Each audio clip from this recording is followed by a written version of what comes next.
Dans cette vidéo, je vous montre comment fabriquer et coudre votre propre biais facilement grâce à ce petit outil que l'on appelle un appareil à biais. Il en existe de différentes tailles pour obtenir des biais plus ou moins larges. Celui que j'utilise dans cette vidéo permet de faire des biais de 18 mm. Pour commencer, il faut couper des bandes de tissu. La largeur des bandes est normalement indiquée sur la notice de votre appareil à biais. Si ce n'est pas le cas, prenez la mesure indiquée sur votre appareil ou sur son emballage et multipliez-la par 2.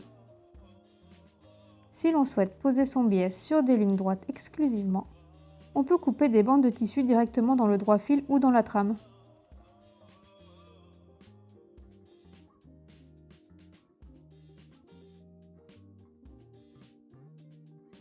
Si l'on veut poser son biais sur des courbes, il faut couper des bandes dans le biais du tissu.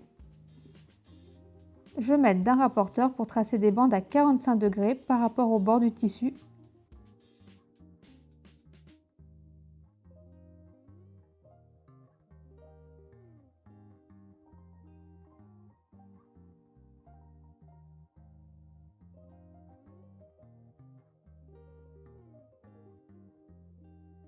Et je coupe.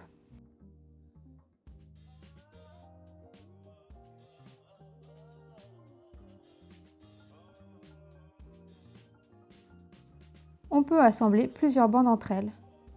Pour celle coupée à 45 degrés, je superpose 2 bandes endroit contre endroit et je les décale de manière à ce que les pointes dépassent de 1 cm.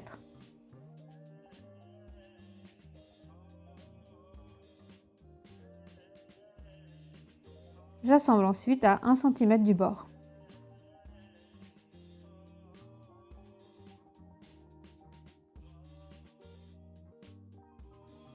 J'ouvre les coutures au fer et je coupe les pointes qui dépassent. Pour les bandes coupées dans la trame ou le droit fil, il suffit d'assembler endroit contre endroit à 1 cm du bord.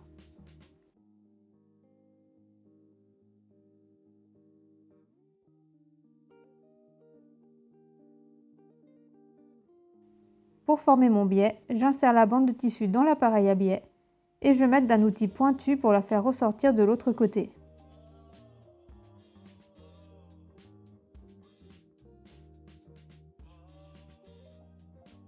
Ensuite, c'est tout simple, je repasse sur le biais pour marquer les plis.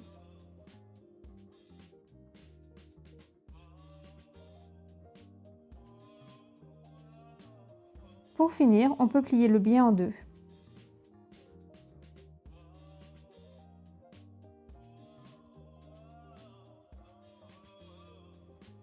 Et voilà, je vous montre maintenant comment coudre un biais.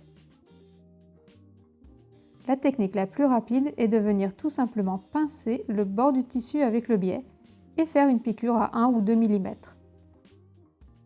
Ça marche très bien pour faire des lignes droites.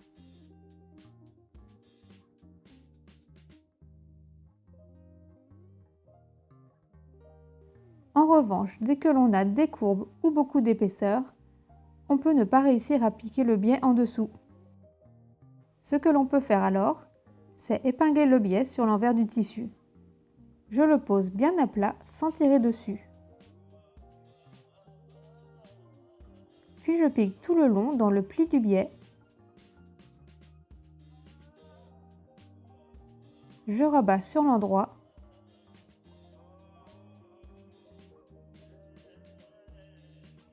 Et je surpique à 1 ou 2 mm.